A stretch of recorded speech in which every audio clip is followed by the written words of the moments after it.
timeline kronologi dan peran dari Zending GZB pada saat itu. Masuknya Zending di Toraja dilatar belakangi oleh usaha pemerintah kolonial dalam membendung penyebaran Islam. Hal ini bermula ketika orang-orang Toraja diperjualbelikan untuk dijadikan pekerja kebun kopi oleh pedagang Arab. Belanda tidak ingin daerah dataran tinggi Sulawesi Selatan ini diduduki oleh penduduk yang sukar ditundukkan dan dikuasai oleh kerajaan Islam Selatan, sehingga pemerintah Belanda berusaha menyerang dan menaklukkan ketiga kerajaan di Sulawesi dengan melakukan invasi ke Tanah Toraja pada tahun 1905.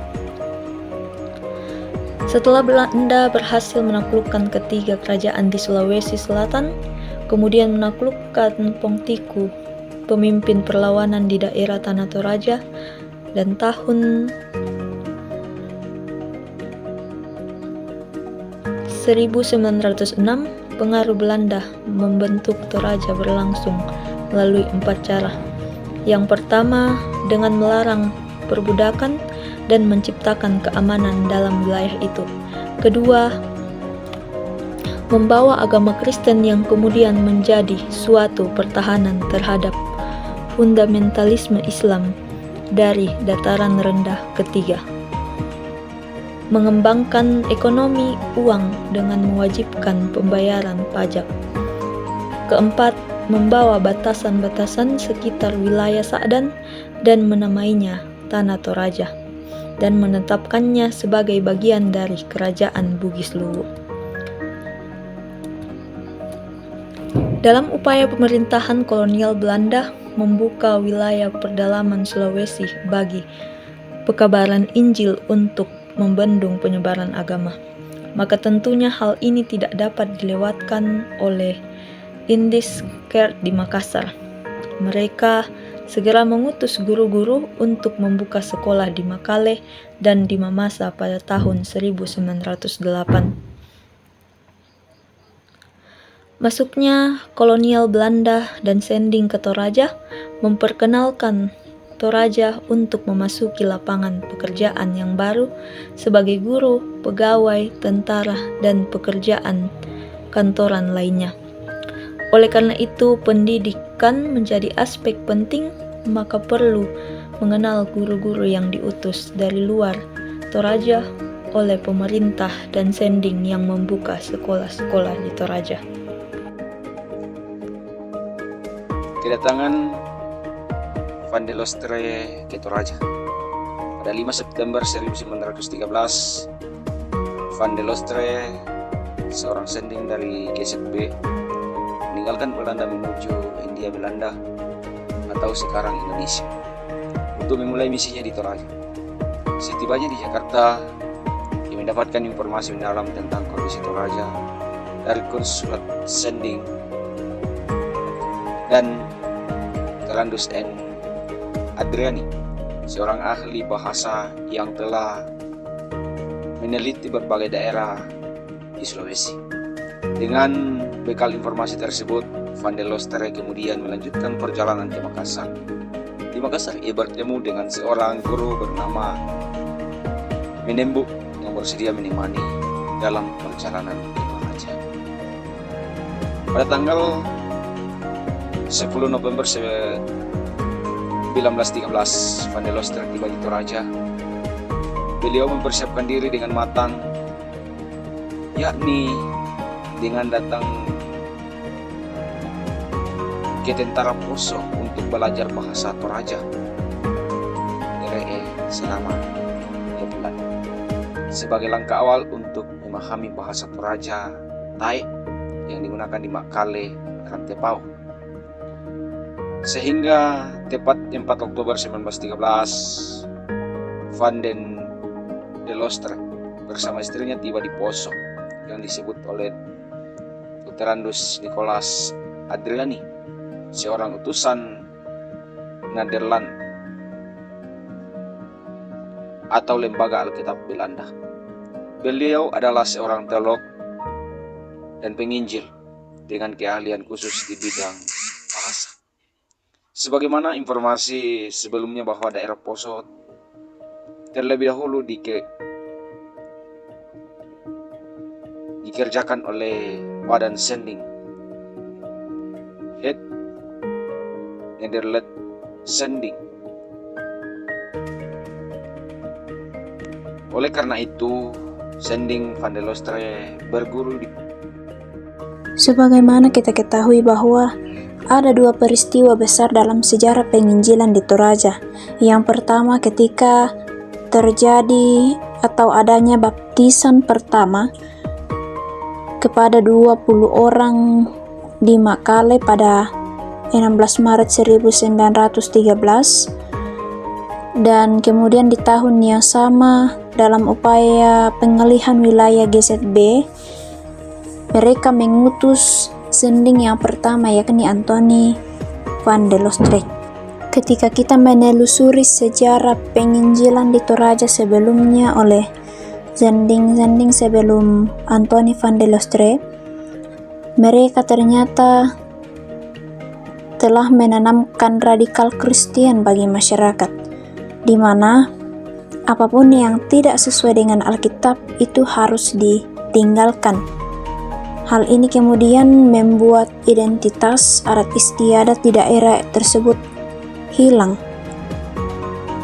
Selain itu juga telah ditanamkan sebelumnya prinsip kesalehan oleh pekabar Injil sebelumnya, bahwa yang disebut orang Kristen ialah apabila cara berpakaian orang Toraja harus sama dengan orang Belanda, dan kemudian persoalan nama harus diganti dengan nama baptis, baru mereka bisa dikatakan sebagai seorang Kristen.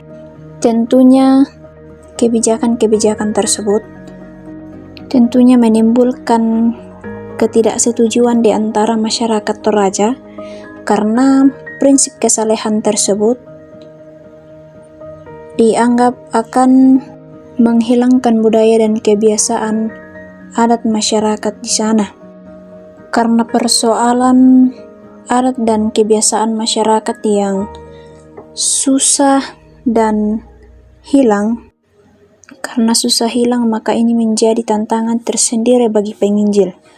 Oleh karena itu, sebelum Van der Lostre tiba di Toraja, beliau mempersiapkan diri dengan matang, yakni datang ke Tentena Poso untuk belajar bahasa Toraja kepada A.C. Kurt.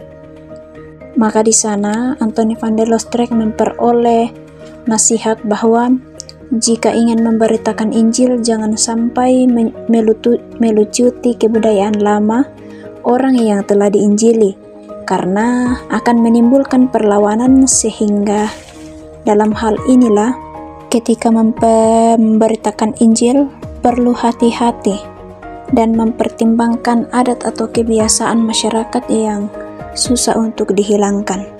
Maka dengan semangat ini atau dengan prinsip ini, sebagaimana juga dituliskan oleh almarhum Pendeta Kobong dalam buku Injil dan Tongkonan, ia mengatakan bahwa Van der Lostre tidak setuju apabila cara berpakaian orang Toraja harus sama dengan orang Belanda, dan juga persoalan nama yang harus diganti dengan nama baptis, baru orang itu dikatakan sebagai orang Kristen.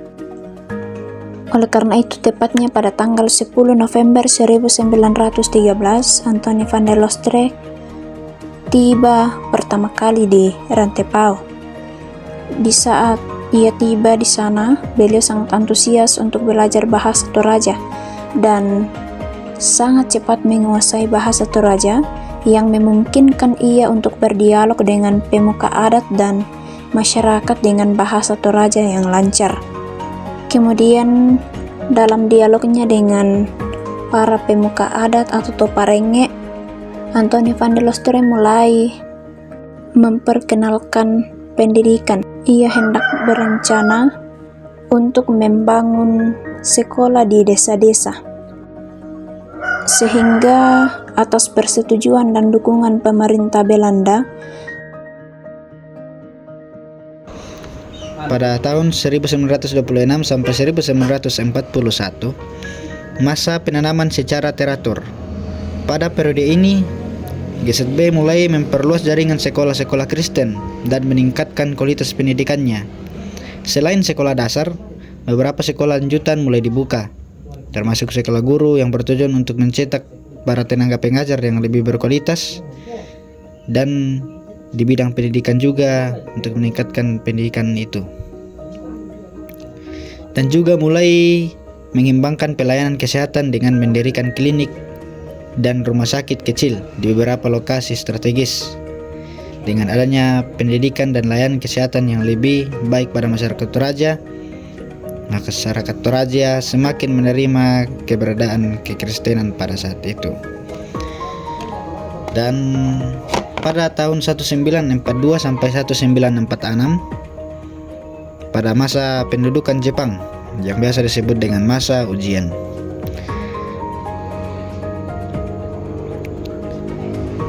pendudukan Jepang menjadi tantangan besar bagi sekolah-sekolah Kristen yang dikelola oleh GZB pada saat itu. Pada 1 April 1943, pemerintah Jepang mengeluarkan peraturan baru yang membatasi kegiatan mereka. Sekolah-sekolah Kristen diambil alih oleh pemerintah Jepang dan pengajaran agama Kristen dilarang pada saat itu. Guru-guru yang semuanya sebelumnya aktif dalam melakukan evangelisasi juga dilarang untuk memimpin kebaktian banyak di sekolah-sekolah pada saat itu. Dan situasi ini menyebabkan penurunan jumlah murid serta aktivitas penginjilan yang sangat drastis dan sangat terbatas. Pada tahun 1940, itu membawa dampak yang sangat besar bagi pekabaran Injil di Toraja pada saat itu. Dalam laporan Van Dijk meliputi tahun 1940 sampai 1945, dijelaskan sesudah Belanda diduduki Jepang, pekerjaan sending di Indonesia masih berjalan dengan baik. Tepatnya pada tanggal 27 Maret 1942, Jepang menginjak kaki di tanah Toraja, menyebabkan para sending dan semua orang Eropa yang menjadi masalah pengisian tugas di lapangan sending bangsa Jepang yang ada pada saat itu. Pada saat itu, Van Dijk diminta melayani di Padang, tetapi kemudian hari di Kediri tidak jadi. Akhirnya tetap di Rantepao, dan untuk mengisi kebutuhan tenaga di Batak, maka dikirimlah Apol Sending Pol mengirimkan medan pelayanan menuju Batak. Menyundul Agustus Sending, Husdens ditetapkan di Leproseri. Kemudian Van Dijk melayani resort di bagian Rantepao, Makale, Sangal, dan resort Palopo pada saat itu. Dan Van Werden bertugas di resort Rongkong. Belska menangani pendidikan dan Belksma memegang Skale School, sementara di Rumah Sakit Elim oleh Goslingga. Dan pada saat itu, saking kurangnya tenaga pelayanan dan luasnya daerah pelayanan, memaksa Van Dijk mengambil jalan pintas untuk mengadakan pendeta pertama di bumi Toraja pada saat itu. Dan Van Dijk mengirimkan surat kepada 3 guru Injil, yakni Lande, Joseph Tapi, dan Pesangka, untuk meminta kesediaan mereka diurapi menjadi pendeta sending. Inilah yang menjadi cikal bakal pendeta pertama Gereja Toraja pada saat itu. Dan pada tanggal 26 Oktober 1941, ketika guru Injil ini diurapi oleh Vanjik di Rantepo secara resmi, dan mereka menjadi pendeta sending pada saat itu yang bertugas untuk melayani seluruh pekerjaan sending dalam pimpinan resort pada saat itu. Dan masuk pada tahun 1941, pendirian Gereja Toraja. Setelah berakhirnya pendudukan Jepang pada awal kemerdekaan Indonesia, pada saat itu GZB mendorong pembentukan Gereja Mandiri Toraja, yaitu pada tanggal 25 sampai dengan tanggal 28 Maret 1947, yang di dalamnya ada sebanyak 35 jemaat dari 18 kasis berkumpul di Rantepo untuk membahas pembentukan Gereja Toraja. Nah, pada saat itu Gereja Toraja di bawah pimpinan Sidang Vanjik. Gereja Toraja resmi berdiri dengan sistem pemerintahan gerejawi presbiterial sinodal. Pada saat itu waktu terus berjalan sampai tahun 1950-an, Gereja Toraja terus melakukan tahap perkembangan dan terus melakukan kerjasama dengan GZB pada saat itu.